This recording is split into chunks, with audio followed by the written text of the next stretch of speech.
Prime news this evening. Wright resigns. Embattled Westmoreland MP leaves the JLP but remains in Parliament. Not enough. Civil society group chides JLP for not using influence to get Wright to step aside as MP.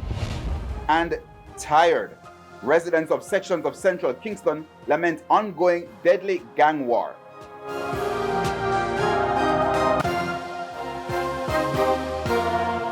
Good evening and welcome to Primetime News. We're live on air and online at onespotmedia.com. I'm Herman Green.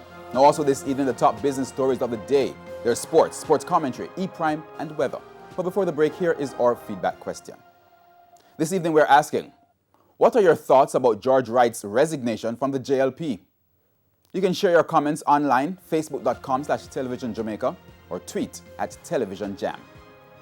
Please stay with us. Primetime News returns right after this break.